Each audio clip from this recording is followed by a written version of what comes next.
이 시간 은혜 받으실 하나님 말씀은 신약성경 요한복음 7장 5절로 15절 말씀입니다. 신약성경 요한복음 7장 5절로 15절 말씀 다 같이 합독하시겠습니다. 이는 그 형제들까지도 예수를 믿지 아니함이로라. 예수께서 이르시되 내 때는 아직 이르지 아니하였거니와 너희 때는 늘 준비되어 있느니라. 세상이 너희를 미워하지 아니하되 나를 미워하나니 이는 내가 세상의 일들을 악하다고 증언함이라. 너희는 명절에 올라가라. 내 때가 아직 차지 못하였으니 나는 이 명절에 아직 올라가지 아니하노라. 이 말씀을 하시고 갈릴리에 머물러 계시니라. 그 형제들이 명절에 올라간 후에 자기도 올라가시되 나타내지 않고 은밀히 가시니라. 명절 중에 유대인들이 예수를 찾으면서 그가 어디 있느냐 하고 예수에 대하여 무리 중에서 수군거림이 많아 어떤 사람은 좋은 사람이라 하며 어떤 사람은 아니라 무리를 미혹한다 하나. 그러나 유대인들을 두려워함으로 드러나게 그에 대하여 말하는 자가 없더라. 이미 명절이 중간이 되어 예수께서 성전에 올라가사 가르치시니 유대인들이 놀랍게 여겨 이르되 이 사람은 배우지 아니하였거늘 어떻게 그를 아느냐 하니. 할렐루야. 오늘 하나님의 크신 은혜와 은총이 오늘 수예배에 참석한 여러분에게 넘쳐날 줄 믿습니다. 오늘 좋은 일이 일어납니다. 저는 합독한 말씀 요한복음 7장 5절로 15절 말씀 가지고 57장으로 이 초막절의 교훈 두 번째 시간을 갖도록 하겠습니다. 저번 주는 이제 구정 연휴 때문에 쉬었고 그 전주에 우리가 이 초막절의 교훈에 대해서 여러 가지들을 살펴봤습니다. 계속해서 이어서 이 초막절에 우리 주님께서 우리에게 주는 교훈들을 살펴보고 많은 은혜를 받는 이 시간 됐으면 좋겠습니다. 자, 세 번째로 이제 전적으로 맡기는 이 믿음에 대해서 살펴봅니다. 자, 예수님의 형제들은요, 이제 동생들이죠. 이 형제들은 이 초막절에 예수님이 예루살렘에 올라가서 많은 사람이 있는 곳에서 능력 행하기를 원하셨어요. 좀 나타내기를 원했다는 거지요. 그게 4절에 나타납니다. 우리 4절을 읽어봅니다. 스스로 나타나기를 구하면서 묻혀서 이러는 사람이 없나니 이를 행하려 하거든 자신을 세상에 나타내소서 하니. 형제들이 그래 형한테 형님 제발 좀 예루살렘에 올라가서 이 대명절에 올라가서 한번 히트 좀 칩시다. 응? 그래갖고 좀 세상에 좀 알려집시다. 이렇게 얘기를 하는 거예요. 형제들은 예수님이 예루살렘에 가가지고 많은 사람들이 인정받기를 원하셨어요. 지금 예수님과 이 형제들이 차이가 지금 나고 있거든요. 예수님은 안 가려고 그러고 이 동생들은 자꾸 올라가라고 하고 그 차이가 나는 이유가 있어요. 5절을 한번 읽어보겠습니다. 같이 읽어봅니다. 이는 그 형제들까지도 예수를 믿지 아니함이라. 저자 요한은요, 지금 예수님의 형제들 동생들이 그때까지도 예수님을 믿지 않았다고 기록하고 있어요. 그러니까 4절의 말씀은요, 이 자신을 세상에 나타내소서 하는 이 동생들의 이 권유는요, 예수님을 믿지 않기 때문에, 진정으로 메시아를 믿지 않기 때문에 아직도 이 메시아로 구세주로 영접하지 않았기 때문에 세상 영광만 추구하는 이 동생들의 고백이었던 거예요. 자, 근데 이 한글 개역 이 성경에는요, 5절의 맨 앞에 헬라어 가르라는 단어, 왜냐하면이라는 단어가 생략되어 있어요. 이 실은 이게 4절과 5절을 이어줄 때 이 가르, 이 왜냐하면이라는 단어를 왜 뺐는지 모르겠어요. 이게 들어가면 더 정확한데요. 자, 5절을 정확히 번역을 하냐면요, 왜냐하면 이는 그 형제들까지도 예수를 믿지 아니함이로라. 따라서 이유와 원인의 접속사가 되는 이 가르 앞에 3절과 4절의 내용은 예수를 믿지 않는 자들의 대표적인 특징이라고 할 수 있어요. 왜냐하면 가르, 즉 왜냐하면 이는 그 형제들까지도 예수를 믿지 아니함이로라 했으니까 형제들까지도, 그러니까 그 앞에 예수를 믿지 않는 사람들의 그 대표적인 특징들이 3절과 4절에 있다는 거예요. 그럼 3절과 4절을 한번 살펴보겠습니다. 같이 읽어봅니다. 그 형제들이 예수께 이르되 당신이 행하는 일을 제자들도 보게 여기를 떠나 유대로 가소서. 4절 스스로 나타내기를 구하면서 묻혀서 이러는 사람이 없나니 이 일을 행하려 하거든 자신을 세상에 나타내소서 하니. 이게 3절과 4절의 이유로 5절의 평가가 내려졌다니까. 이게 3절과 4절의 얘기는 뭐냐면 육적인 것만 지금 나타내고 있거든요. 그럼 믿지 않는 자들의 대표적인 특징이 무엇인지 한번 살펴보자고요. 3절과 4절이 이 예수님의 동생들이 공고를 한마디로 요약을 하면요, 이 3절과 4절을 한마디로 요약을 하면은 자신을 세상에 나타내는 방법으로 하나님의 일을 하라는 거예요. 다른 얘기 아니에요. 3절과 4절 이 내용은요, 자신을 세상에 나타내는 방법으로 하나님의 일을 하라고 지금 권면하고 있어요. 좀 이왕이면 많은 사람들 앞에서 기적을 행하고 보다 많은 사람들에게 당신을 좀 드러내라는 거지요. 초막절이면 온 이스라엘 지역뿐만 아니라 디아스포라 흩어졌던 많은 지경에서 온 제국에 흩어져 있던 이 유대인들이 예루살렘에 모여지는 대명절이거든요. 그러니까 온 유대인들이 모이는 그곳에서 당신이 메시아고 왕인 것을 좀 드러내라고, 당신이 세상적인 방법으로 하나님의 일 좀 합시다, 이렇게 얘기하는 거예요. 그렇게 해서 주님이 유명해지면 동생들인 자기들이 유익을 좀 볼 수 있지 않겠나 하는 심산이 있었던 것 같아요. 그런 생각은요, 세상의 이치대로 하자면 잘못된 생각은 아니에요.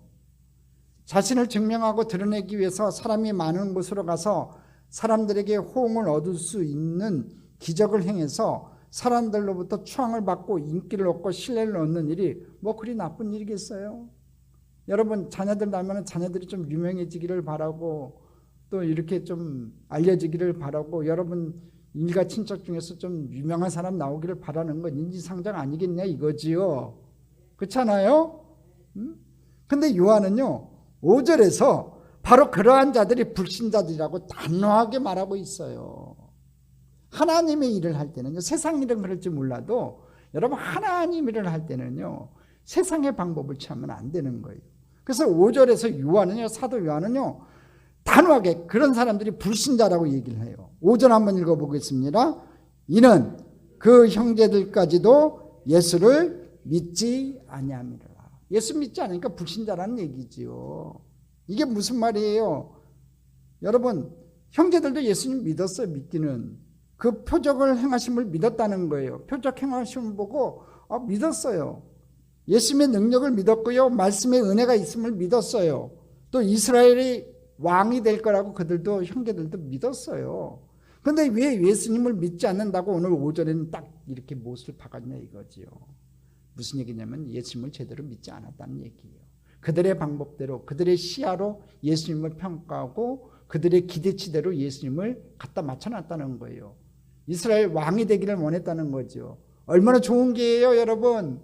온 유대인들이 모인 그곳에서 한번 기적만 쫙 한번 일으켜도 그냥 온 이스라엘 백성들이, 유대인들이 왕이시오 왕이시오 우리의 왕이 되소서 또 한번 할 것 같지 않아요, 여러분?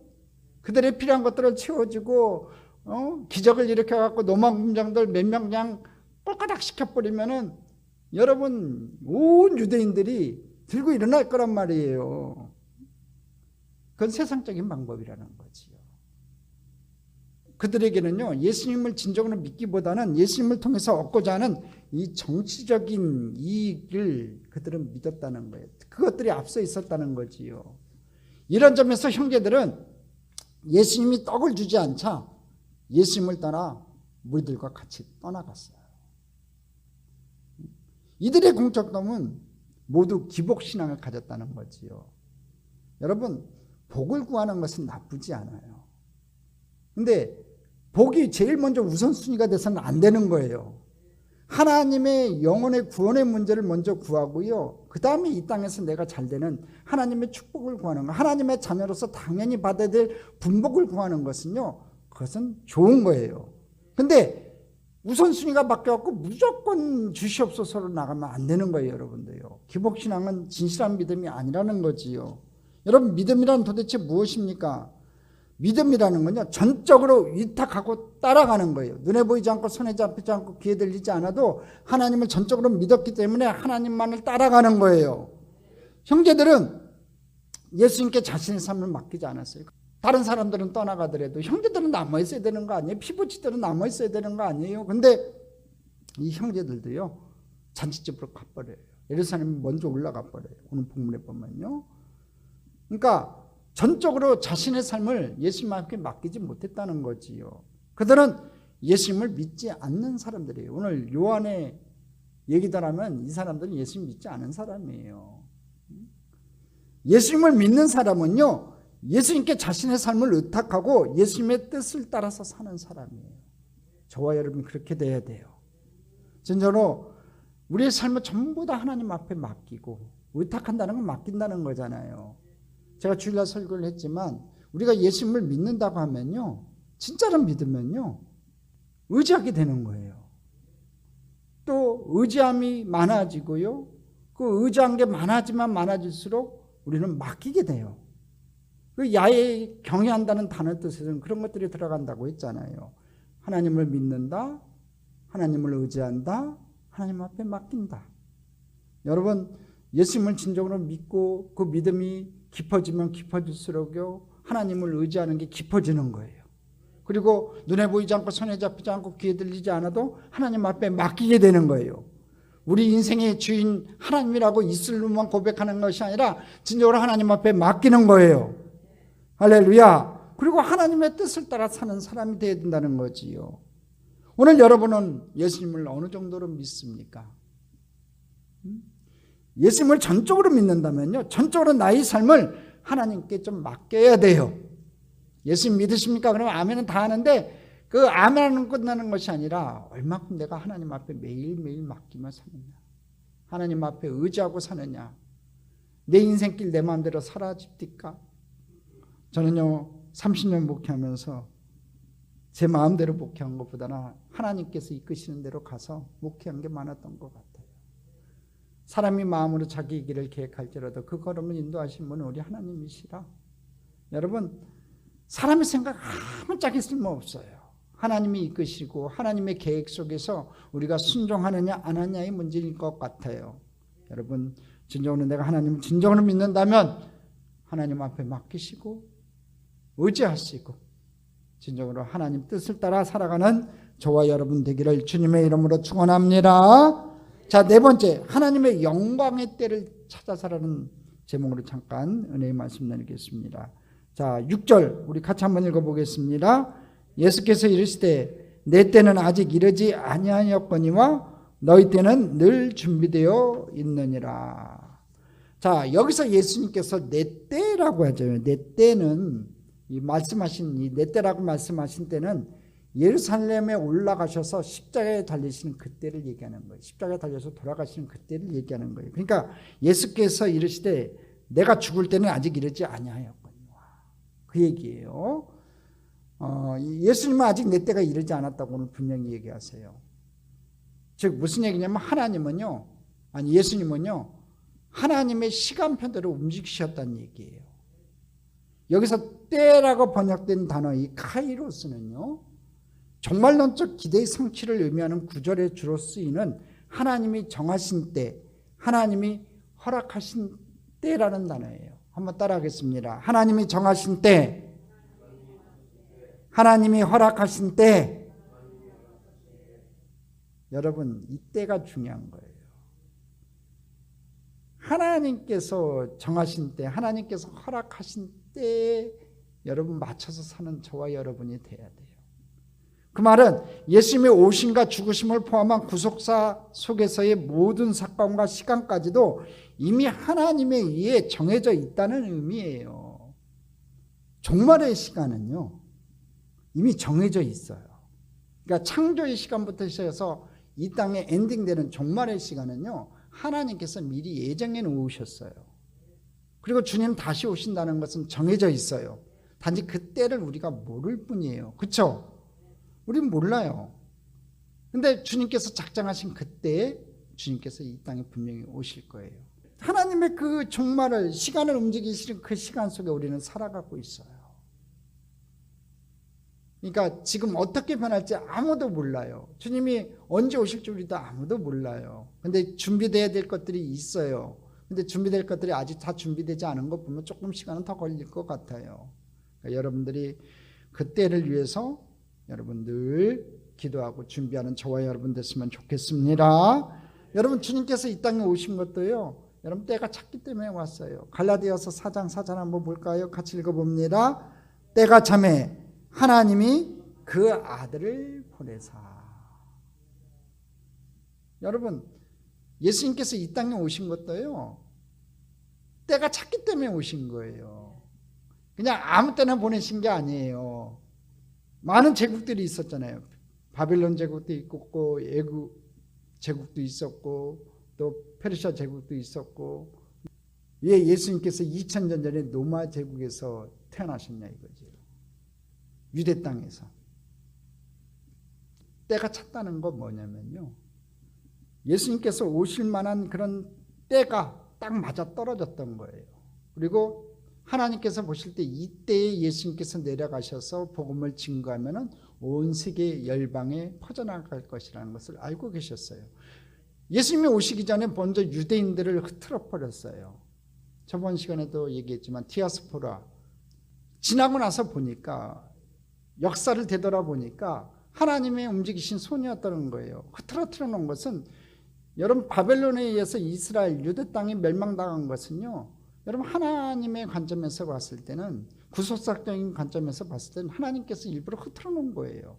다 제국의 뿔뿔이, 그것도 다 뿔뿔이 흐트러뜨려 놓고 그 흐트러진 곳에마다 회당을 짓게 했어요.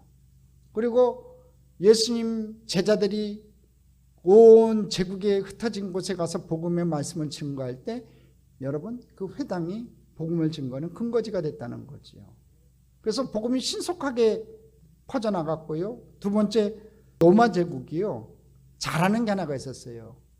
어떤 식민지가 생기면요, 제일 먼저 뭐를 뚫냐면요, 길을 뚫어요.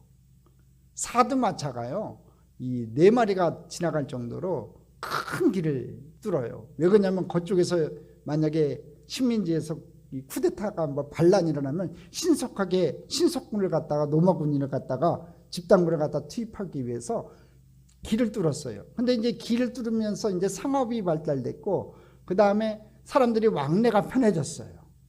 그 다음에 또 하나가 있었어요. 언어의 통일이에요. 그 당시만 해도요, 정치적으로는 로마가 지배를 했는지 몰라도요, 정신적인 세계는요, 철학과 문화와 언어는요, 헬라 문화 아시죠? 헬라, 그리스 문화 아시지요? 그 헬라의 문화가 온 제국을 장악을 하고 있었어요. 그러니까 기본적으로 사상이요, 퍼져나가 있었고, 언어가 통일돼 있었고, 최소한 이 로마어나 그 다음에 이 헬라어로 모든 언어들이 통용할 수 있는, 이 성교할 수 있는 가능성이 있었고 쉬웠던 거고, 여러분 모든 문화가 한 문화권에 있었던 거예요. 그 이유가 뭐냐면요, 헬라 문화는요, 이 신의 문화예요. 그러니까 여러 가지 잡신들의 문화예요. 제우스 신, 뭐 여러 가지 신들 아시잖아요. 그런 신들의 문화이기 때문에 이 제국에 퍼져나가면서 인간하고 신앙과의 관계성을 생각하게끔 했었어요. 그리고 그 헬라 문화의 영향을 받은 철학적인 사고가 뭐냐면요, 그 당시 사고 개념에 뭐가 퍼졌냐면요, 유일신, 이 많은 신들 중에서 절대자의 그 개념을 갖게끔 이 철학적인 사고가 발달됐었어요. 여러분 철학이 발달되지 않으면 인식이 발달될 수가 없어요. 여러분 철학이라는 것이 굉장히 고리타분한 학문이지만, 이 철학적인 사고, 철학적인 이런 발전이 없으면요, 실은 과학도 발전이 안 되는 거예요. 그러니까 이 철학이 발달이 됐었다고요. 철학이 발달되니까 사람들이 머리가 깨지는 거예요. 뭘 깨지냐면, 절대자가 있구나. 이 절대자 사상은, 유일신 사상은 이 유대인들만 갖고 있었던 사상인데, 많은 나라의 종교들은 다 잡신들이었다고요. 근데 여러 가지 신들을 같이 섬겼었는데, 유일신, 절대자, 그 많은 신들 중에서 절대자의 신이라는 것이 철학적인 것으로 증명을 했고, 그것들로 가리키고 있었고, 그것이 퍼져나갔단 말이에요. 그러니까 야훼 신앙, 하나님의 신앙, 이 유일신 사상이요, 여러분 신속하게 퍼져나갈 수 있었던 거예요. 그리고 로마 제국이 각 나라의 종교들을 자유롭게 허락을 했어요. 이런 것들이 합쳐져 가지고 실은 이 로마 제국 하에서, 그리고 예수님께서 태어났을 때 이 로마 제국이 팍스노마해 가지고 가장 번성할 때 중에 하나예요. 그러니까 신속하게 퍼져나갈 수밖에 없었던 거예요. 그러니까 하나님께서 봤을 때는 이때가 제일 합당한 때라고 생각을 했다는 거지요. 자, 때가 찼으니까 하나님께서 이 땅에 보내신 거예요. 근데 예수님께서 뭐라고 해요? 내 때가 아직 이르지 않았다고 얘기를 해요. 예수님께서 당신들의 동생들에게 뭐라고 하셨어요? 근데 너희 때는 늘 준비되어 있다고 얘기를 해요. 내 때는 준비되지 않았지만 너희 때는 다 준비되어 있다고 그래요. 그 말은 자기의 명성과 인기와 자존심을 위해 사는 자들은 하나님의 때에 맞춰 살려 하지 않고 자기들이 하고 싶은 대로 하며 산다는 의미예요. 그러니까 너희들의 때는 언제든지 준비되어 있다. 그러니까 네 마음대로 살 시간들은 얼마든지 준비되어 있다는 거예요. 그런 자들을 뭐라고 해요? 불신자라고 하는 거예요. 예수님은 물을 포도주로 바꿀 때도 내 때가 되지 않아서 도울 수 없다고 그때도 얘기하셨잖아요. 처음 표적을 행할 때도 내 때가 되지 않아서 난 할 수 없다고 얘기하셨어요. 그러나 형제들은 자신들의 좋은 대로 움직여요. 자기가 왕이에요. 사람들은 자신의 감정에 아주 민감해요. 자기 마음 먹은 대로 해요. 그래서 그들의 때는 항상 준비된 사람들인 거예요. 근데 그 감정을 죽이고 하나님 때문에 하나님의 때를 위해서 준비될 수 있는 자들이 여러분 믿음의 사람들인 거예요. 저와 여러분요, 내 때가 아니라 인간의 때가 아니라 하나님 때에 맞춰서 살 수 있는 믿음의 사람들 되기를 주님의 이름으로 축원합니다. 자, 다섯 번째로 미움받는 특권에 대해서 공부해 봅니다. 7절로 9절입니다. 같이 읽어봅니다. 세상이 너희를 미워하지 아니하되 나를 미워하나니 이는 내가 세상의 일들을 악하다고 증언합니다.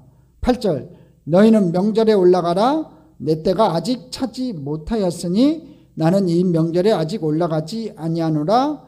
이 말씀을 하시고 갈릴리에 머물러 계시니라.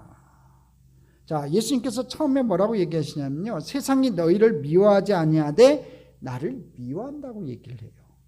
7절 다시 한번 읽어보겠습니다. 세상이 너희를 미워하지 아니하되 나를 미워하나니 이는 내가 세상 일들을 악하다고 증언합니다. 자, 너희들은 미워하지 않는데 나를 미워한다고 했어요. 이 세상이. 왜 그랬어요? 주님이 세상의 행사를 악하다고 증거하기 때문에 그렇다는 거예요. 그래서 세상에 속해 있는 사람들은요, 세상이 미워하지 않아요, 여러분. 세상에 속해 있는 사람들은 세상이 미워하지 않아요. 그러나 그런 세상을 정죄하는 사람들에 대해서는요, 세상은 공격적이에요.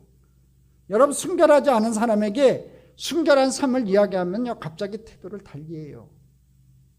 죄를 짓고 살아가는 사람에게요, 죄에 대해서 이야기하면요, 끔찍하게 싫어해요. 정욕에 사로잡혀 살아가는 사람에게요, 간음과 음란을 이야기하면요, 얼마나 싫어하겠냐고요. 왜 싫어합니까? 어둠의 일들이 드러나기 때문에 그래요.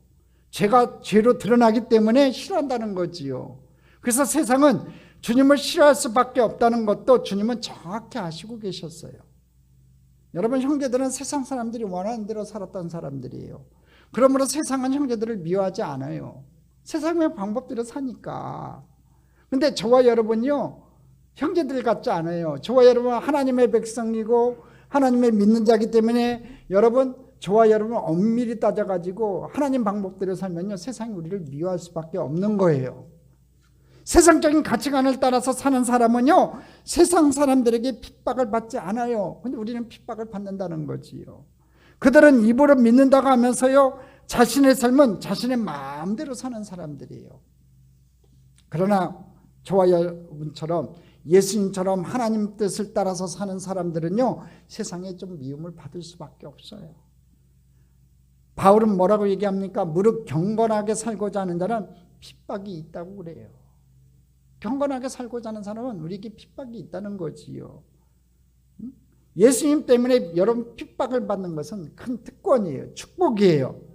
아, 내가 제대로 예수 믿는구나 하고 여러분 감사하셔야 돼요. 예수님은 이 말씀을 하시고 여러분 갈릴리에 머물러 계셨어요. 9절을 한번 읽어보겠습니다. 같이 읽겠습니다. 이 말씀을 하시고 갈릴리에 머물러 계시니라. 왜 머물러 계셨어요? 때가 이르지 않았기 때문에. 예수님은 때가 이르지 않았다고 하시고 며칠이 지나서 나중에 예루살렘에 올라가세요. 예수님은 하나님의 영광을 가장 잘 나타내는 때를 따라서 행하셨다는 거예요. 그냥 마음대로 마음 내키는 대로 움직인 게 아니라 올라가셔도 가장 하나님의 영광을 드러내는 때에 올라가셨다는 거지요. 형제들이 올라간 후에도요, 은밀히 예루살렘에 올라가셨어요. 10절 읽어봅니다. 같이 읽어보겠습니다. 그 형제들이 명절에 올라간 후에 자기도 올라가시되 나타내지 않고 은밀히 가시니라. 지금 형제들이 먼저 예루살렘에 올라간 다음에 형님 우리 올라가서 한번 히트 칩시다 해도 형이 안 들으니까 형제들이 먼저 올라가 버렸어요. 그 다음에 본인도 올라가셨는데 나타내지 않고 은밀히 다니셨어요. 주님은 이렇게 자기를 증명하고 자기를 자랑하라는 동생들의 요구에 응하지 않으셨지만 며칠 후에 비밀히 예루살렘으로 올라가셨어요. 향하셨어요. 여러분, 큰일을 하려거든 사람 많은 곳에 가서 자신을 증명하고 자랑하는 예수님의 형제들의 공고를 물리치고 예루살렘으로 가시지 않겠다던 예수님께서 슬그머니 예루살렘으로 올라가셨어요. 자기의 영광과 자기 증명, 자기 자랑을 위해서는요, 예루살렘에 올라갈 수 없었지만 아버지 명령에 순종하기 위해서 절기를 지키셔야 했던 예수님의 속 깊은 행동이었어요.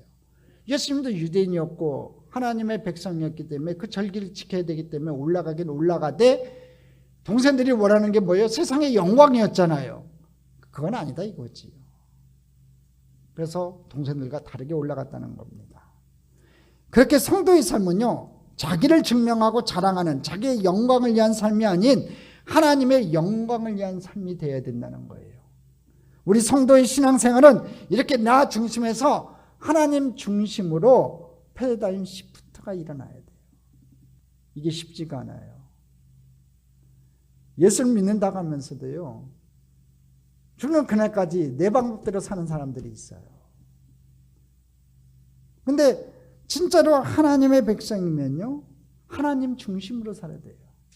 하나님 때문에, 하나님이 내가 이렇게 말하고 내가 이런 행동을 하고 이렇게 내가 액션을 취하면 하나님께서 기뻐하실까 하고 하나님 중심으로 생각해야 돼요.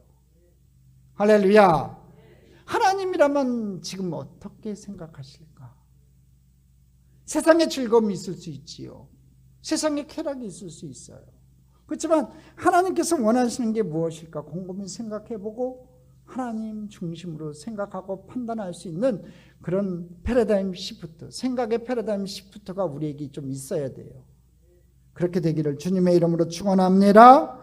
자, 6번째 보면요, 드러나게 말하지 못하는 사람들이 있어요. 11절 13절 한번 읽어봅니다. 명절 중에 유대인들이 예수를 찾으면서 그가 어디 있느냐고. 12절 예수에 대하여 무리 중에 수군거림이 많아 어떤 사람은 좋은 사람이라 하며 어떤 사람은 아니라 무리를 미혹한다 하나. 13절 그러나 유대인들을 두려워함으로 드러나게 그에 대하여 말하는 자가 없더라. 예수님께서 예루살렘에 조용히 은밀하게 올라가셨어요. 근데도요, 유대인들은요, 예수님에 대해서 감시의 눈치를 놓치지 않고 있었던 것 같아요. 11절 한번 볼까요? 같이 읽어봅니다. 명절 중에 유대인들이 예수를 찾으면서 그가 어디 있느냐 하고. 요한복음에 유대인들 할 때는 적대적인 의미를 썼다고 했죠. 여기 나오는 11절에 나오는 유대인들도요, 예수님이 적대적인 감정을 가진 사람들이에요. 명절 중에 유대인들이 예수님을 찾아요. 그가 어디 있느냐 하고요. 은밀히 올라갔는데도 예수님이 예루살렘에 왔다는 소문이 이제 퍼졌던 것 같아요. 그러니까 유대인들이 예수님을 찾아요. 그럼 왜 찾았을까요? 유대인들이 예수님을 왜 찾았을까요? 찾아갖고 예수님을 구주와 주님으로 믿기 위해서 찾지는 않았을 것 같아요. 적대자들이니까. 이미 이들은요, 예수를 죽이려고 혈안이 되어 있었기 때문에 그래요. 잡아서 죽이려고 아주 마음에 작정을 하고 있었기 때문에 그래요. 더구나 이 사람들의 입장에서는요, 이미 5장에 여러분 안식일에 예수님께서 38년 된 병자를 고치는 엄청난 말썽을 피운 적이 있기 때문에 유대인들의 관점에서, 이 바리새인들의 관점에서 봤을 때는 이미 5장에서 예수님께서 안식일에, 그들이 철저하게 지키고 있는 그 안식일에 38년 된 병자를 고쳤단 말이에요. 그러니까 아주 그냥 큰 말썽꾼이에요, 예수님이. 여러분, 진정한 본질은요, 38년 된 안진뱅이가 일어나는 게 더 중요하지 않아요? 눈먼 자가 눈 뜨는 게 더 중요하지 않아요, 여러분? 병든 자가 고침받는 게 더 중요하지요. 그게 사랑의 법인 안식일의 법의 참된 의미인데, 그런 건 따지지도 않아요. 형식화가 됐기 때문에, 그 안식일을 지키는 것이 생명으로 지키는 사람들이기 때문에, 그들의 입장에서 봤을 때 예수님은요, 큰 말썽꾸러기예요. 혹시라도 이 명절에 나타나 명절 분위기를 망칠까봐 눈을 부릅뜨고 찾고 있는 거예요. 찾아갖고 잡아 죽이려고. 그러나 그들은 예수님을 찾을 뿐 잡지는 않아요. 잡을 수가 없었던 건지 아니면 잡지를 않았던 건지 모르겠지만 예수님을 찾을 뿐 잡지는 않아요. 아직 예수님이 죽을 때가 이루어지지 않았기 때문인 것 같아요. 그래서 제가 봤을 땐 찾았는데 잡지를 않은 게 아니라 예수님께서 계속 잘 도망 다니셨던 것 같아요. 아직 잡히시지 않았던 것 같아요. 자, 여튼간에 예수님은요, 예루살렘의 여론의 중심에 있었어요. 이미 여러 가지 사건들을 통해 가지고 이 유대인들에게 소문이 쫙 퍼진 상태였어요. 그러니까 초막절에 예루살렘에 모였던 사람들이요, 예수님이 누군가, 또 그 수많은 기사와 이적을 행하는 그 모습을 보고 싶었던 사람들도, 또 예수님 기대하는 사람들도 있었을 것 같아요. 그렇지 않아요, 여러분? 그러니까 이 유대인들, 여기서 말하는 이 적대자 유대인들, 11절에 나오는 유대인들이요, 예수님을 찾아다니는 거죠. 이걸 어디다, 광에다 숨겨놓을까? 어디다 꼭꼭 묶어가지고 어디다 숨겨놓을까? 이 대중들 앞에 나타나면 안 되는데 하고서 또 일을 벌일까 봐 걱정하고 있었다는 거지요. 그래서 예수님은 여하튼간에 이 초막절에 예루살렘의 여론의 중심이었어요. 두 사람만 모이면요, 그들은 예수님에 대해서 이야기하기 시작했어요. 12절 한번 읽어볼까요? 같이 읽어봅니다. 예수에 대하여 무리 중에서 수군거림이 많아 어떤 사람은 좋은 사람이라며 어떤 사람은 아니라 무리를 미혹한다 하나. 어떤 사람은 예수님을 좋은 사람이라고 했어요. 병 고치고 먹을 것을 주시는 예수님을 좋은 사람이라고 보았어요. 말씀의 은혜를 받는 사람도 예수님을 좋게 봤어요. 그러니까 제가 봤을 때 많은 은혜의 장면을 목도했던 사람들 중에 참으로 그 마음속에 믿음의 씨앗들이 심겨진 사람들도 있었던 것 같아요. 그와 반면 어떤 사람은요, 예수님을 좋지 않은 사람으로 보았어요. 그들은 예수님이 무리를 미혹한다고 했어요. 야, 저거 이상한 쇼 부리는 거다. 저 쇼다, 쇼. 뭐 이렇게 얘기하는 거지요. 무리를 선동한다고 말했어요. 예수님 주위에 항상 많은 무리가 모이고 그들을 향해 예수님이 자신을 하나님의 아들이라고 하여 무리를 미혹하게 한다고 보았어요. 사람들한테 기적을 베풀고 나서 내가 하나님의 아들이다, 내가 하늘에서 내려온 떡이다, 나를 먹어야지 영생한다, 이런 얘기들을 하니까 우리를 미혹한다고 생각했던 거예요. 이들은 예수님을 사이비 종교의 창시자로 봤었던 것 같아요. 그 당시에 유대교의 율법적인 그런 바리새파의 그런 철저한 모세 율법에 물들어 있던 사람들에게는요, 예수님은 이단자였어요. 그러나 예수님을 좋게 보는 사람들도요, 유대인들을 두려워해서 이를 공개적으로 말하지는 못했어요. 13절 한번 읽어보겠습니다. 같이 읽어보겠습니다. 그러나 유대인들을 두려워함으로 드러나게 그에 대하여 말하는 자가 없더라. 좋은 마음을 가졌으니까 나쁜 마음 하는 사람들한테 야, 아니다, 예수님 그런 분 아니다, 진짜로 기적이 일어났었던 거고 우리에게 진짜 영생의 말씀을 하시는 거다, 예언했던, 선지자들이 예언했던 그 메시아가 맞는 것 같다, 이렇게 얘기하는 사람들이 없더라는 거예요. 그 수많은 기사와 이적을 체험했음에도 불구하고요. 왜냐하면 유대인들이요, 예수님을 그리스도로 고백하면요, 메시아라고 고백하면요, 그들은 유대 공동사에서 쫓겨나요. 요한복음 9장 22절이에요. 나중에 나오겠지만 한번 읽어봅시다. 같이 읽어보겠습니다. 그 부모가 이렇게 말한 것은 이미 유대인들이 누구든지 예수를 그리스도로 시인하는 자는 출교하기로 결의하였으므로 그들을 무서워함이로라. 회중 밖으로 내친다는 거예요. 예수를 그리스도다, 메시아다 얘기하고 이렇게 고백하는 사람은요, 유대교에서 출교한다는 거예요. 유대인들에게 있어서 출교당한다, 회중 밖으로 내친다는 얘기는 뭐냐면 그들의 기본적인 신앙과 삶의 이 자리에서 생각할 수 있는 건 뭐냐면요, 구원을 못 받는 거예요. 회중 안에 있어서 제사를 드릴 수 있고 예배를 드릴 수 있는데 회중 밖으로 내쳐졌다는 건요, 그냥 버림받은 그 내용이 아니에요. 구원받지 못한다는 거예요. 하나님 앞에 버림받았다는 얘기지요. 그래서 요한복음 이 9장에 보면요, 소경이 눈을 뜨는 기사와 이적을 행해요. 근데 이 소경의 부모가 뭐라고 얘기했는지 아세요? 어떻게 해서 보는지 또는 누가 그 눈을 뜨게 하였는지 우리는 알지 못한다고 얘기를 해요. 뻔히 옆에서 봤는데 자기 아들이 눈을 뜨는 것을, 예수님이 눈을 뜨게 하는 것을 봤음에도 불구하고요, 그렇게 말을 못한 이유가 뭐냐면요, 자기들이 출교당할까 봐 그거 하나 걱정돼갖고 말을 못해요. 근데 2000년이 지난 지금도 그렇다는 거지요. 이 회복이라는 영화를 보면요, 지금도 메시아를 믿으면 유대사에서 너는 유대인이 아니라고 그래요. 아직도 유대교에서는요, 여러분 예수를 믿으면요, 너는 유대인이 아니라고 출교해버려요. 이 법이 아직도 유효하다는 거예요. 여러분 예수님을 공개적으로 믿지 않는 사람들도요, 하나님의 인정보다는요 사람의 인정을 구하는 자들이에요. 유대교뿐만이에요. 여러분 제가 인도에 선교선 나가 있었지만 힌두교가 개종을 한다는 건요, 특별히 예수 그리스도를 구세주로 영접한다는 건요, 집에서 쫓겨나는 거예요. 집에서 진짜 쫓겨나요. 이 인도 사람은 철저히 많지 힌두교 사상이 물들어 있는 사람들이기 때문에 예수를, 오직 예수, 그 오직 예수만을 믿는다는 얘기는 뭐냐면요, 그 집에서 쫓겨나는 거예요. 모든 자기가 누리건 모든 것을 박탈당하는 거예요. 그러고서 예수 믿는 거예요. 쉽지 않은 거지요. 예수님을 여러분 공개적으로 믿지 않는 사람들도요, 하나님의 인정보다는요, 여러분 사람의 인정을 구하는 자들이에요.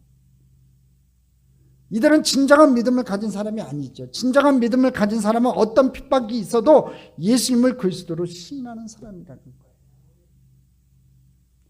지금 보십시오. 예수님을 좋게 얘기하는 사람들도 예수님을 시인해야 될 거 아니에요. 그리스도를 시인해야 되잖아요. 그래도 그렇게 말하지 못하고 조용히 있었다 그러잖아요. 여러분 사도 바울이 이렇게 얘기해요. 입으로 시인하여 구원을 받는다고 얘기해요. 로마서 10장 10절이에요. 같이 읽어보겠습니다. 사람으로 마음으로 믿어 의에 이르고 입으로 시인하여 구원에 이릅니다. 이게 아주 로마서 10장 10절 말씀이 참 복음의 말씀이에요. 여러분 마음으로 믿어 의에 이른다는 건 뭐냐면요, 내가 예수 그리스도를 마음에 믿는 그 순간요, 우리 마음속에, 우리 삶 속에 뭐가 이루어지면 칭의의 사건이 벌어져요. 의에 이른다는 얘기는 뭐냐면 칭의를 우리에게 주신다는 거예요. 칭의의 사건이 뭐냐면 이미 죄인이었지만, 죄인된 몸이지만 법정적인 용어로 너 죄 없다고 평가해 주는 거예요. 우리는 원죄를 갖고 태어났잖아요. 원죄를 가지고 태어났기 때문에 원죄가 유전되어 있는 상태에서 여러분 우리가 구원받을 방법이 없는 거예요.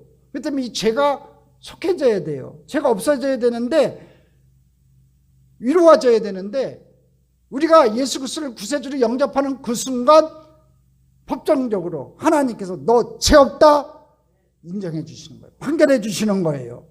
그 다음에 입으로 시인하여 구원에 이른다. 뭘 시인해야 되냐면 예수가 나의 구세주라고 입으로 시인해야 돼요. 여러분 이게 온전한 구원이에요.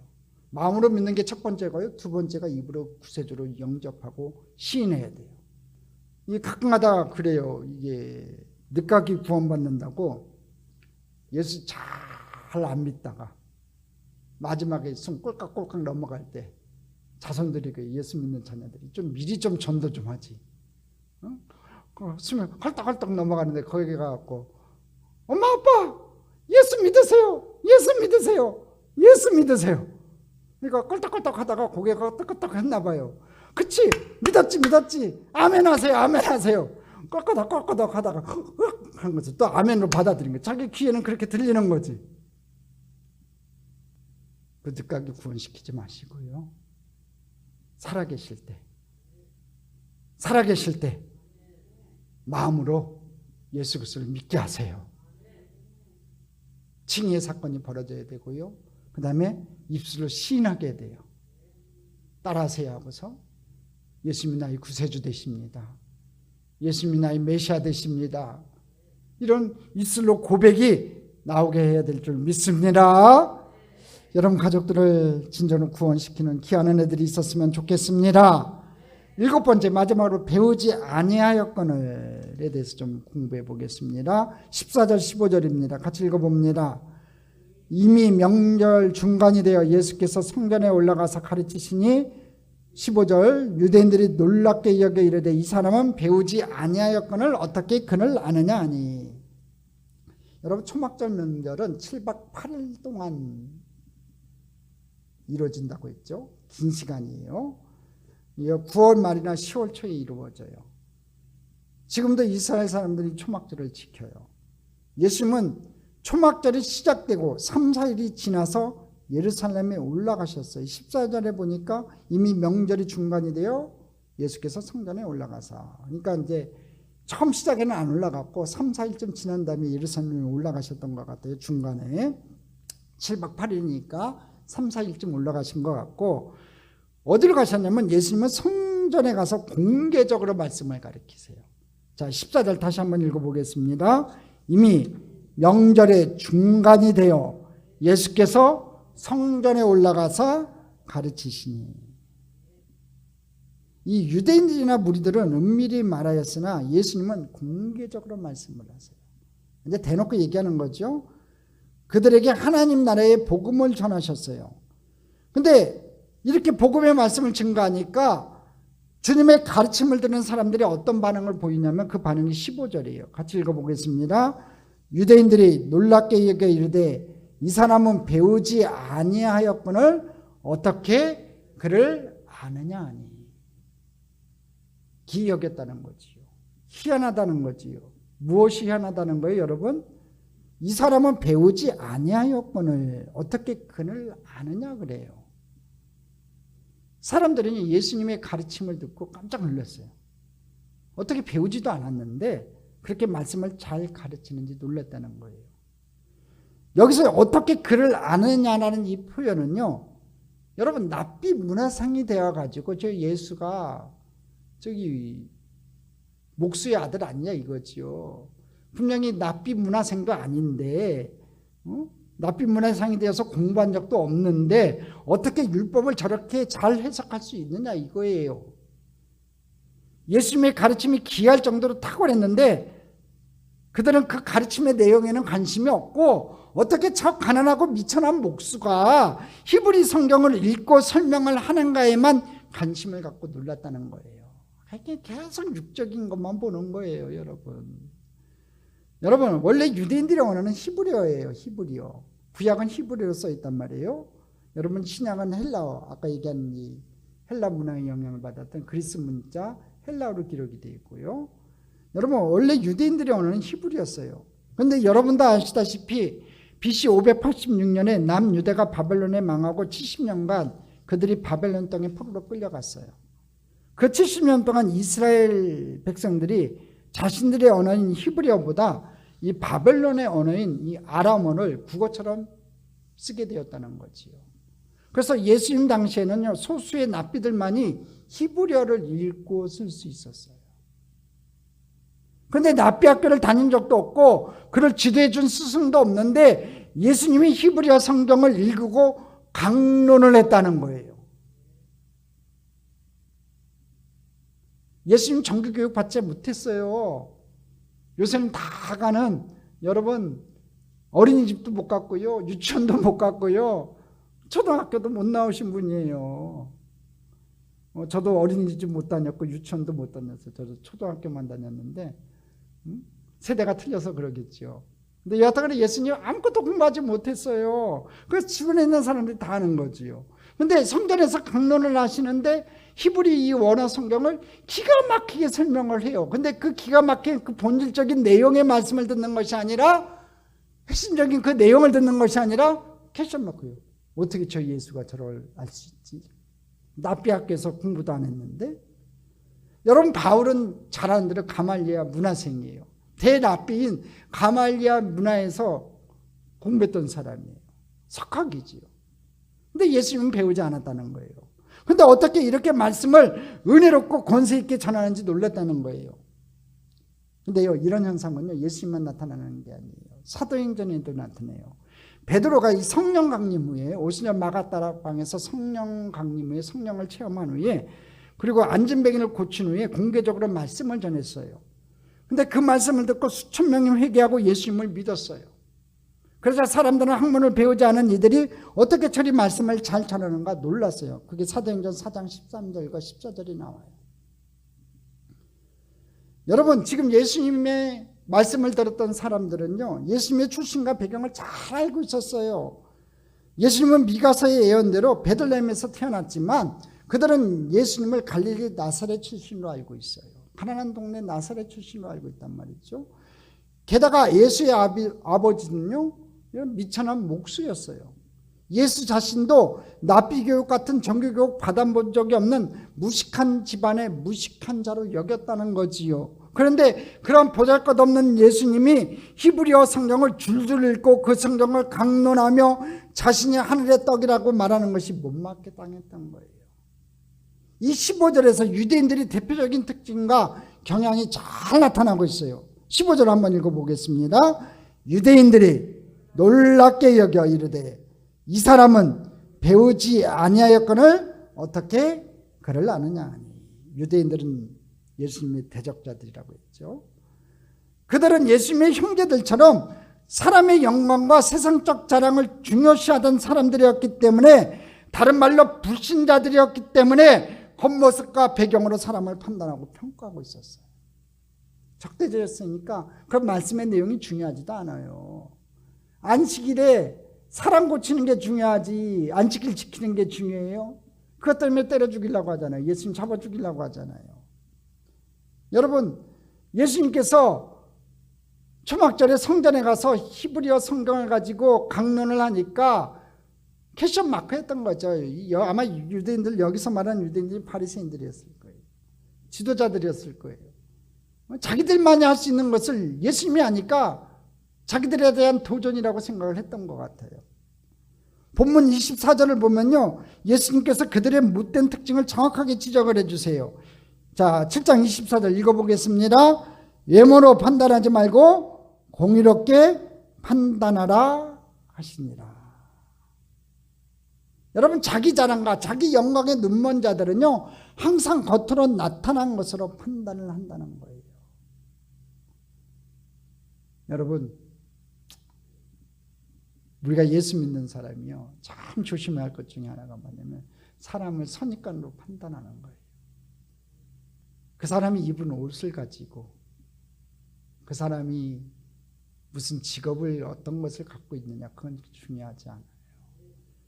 우리가 너나 나나 할 것 없이 우리 모두가 값없이 예수님께서 흘리신 피의 값으로 동일하게 구원받은 백성인 게 중요해요.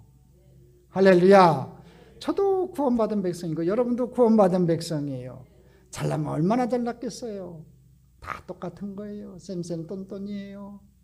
여러분, 유대인들처럼 예수님을 겉모습으로 판단하지 마시고요.